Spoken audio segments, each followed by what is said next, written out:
think the changing market is changing very much, and changing in ways which are not predictable. The LNG business and gas business generally has tended to be long-term, and it makes quite long relationship-based contracts, and those have struggled in recent times because they try to bring a certainty in circumstances where markets change, politics change. So the pressure is always on these long-term contracts.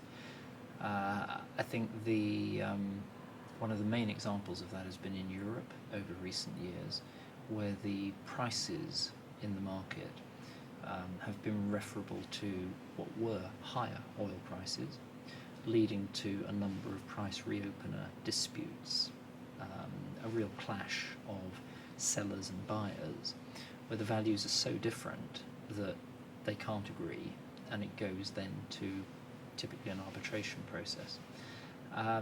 With the price of oil reducing, that has largely taken out the requirement for those.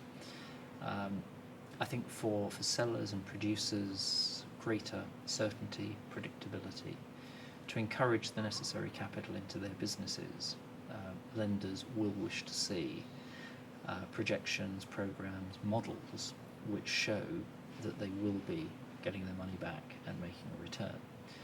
I think many buyers are not in a position to do that because they're dependent on what's happening in their markets.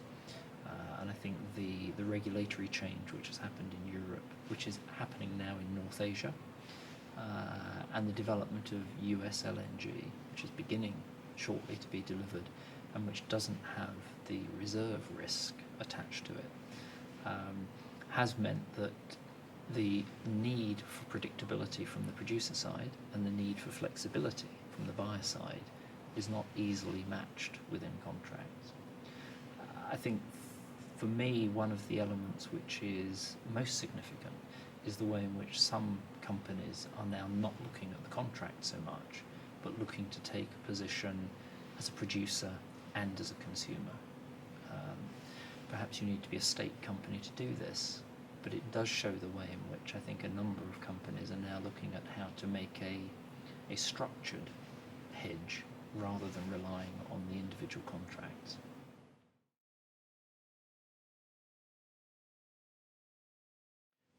More and more uncertainty. I think the pace of change has been growing.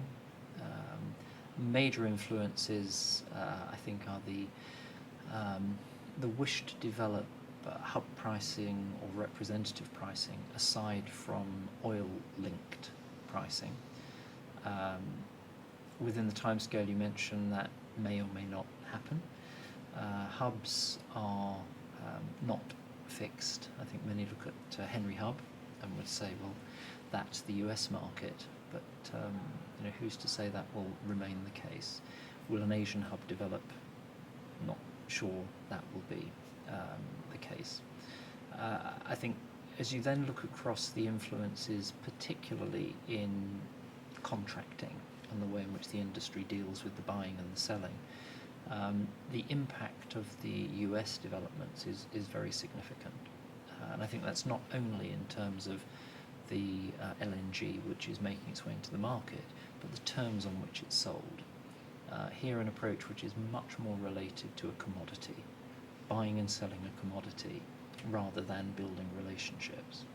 That's not to say the relationships are not important, but in the LNG business there are so many analogies of relationship building where the parties having joined together make it work.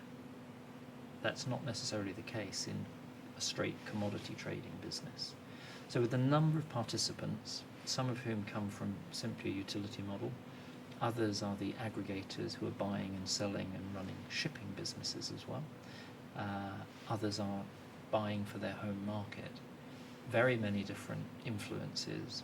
Some of those are joining together and some different. So for me, I think part of the difficulty is how to create stable contractual arrangements with so much change.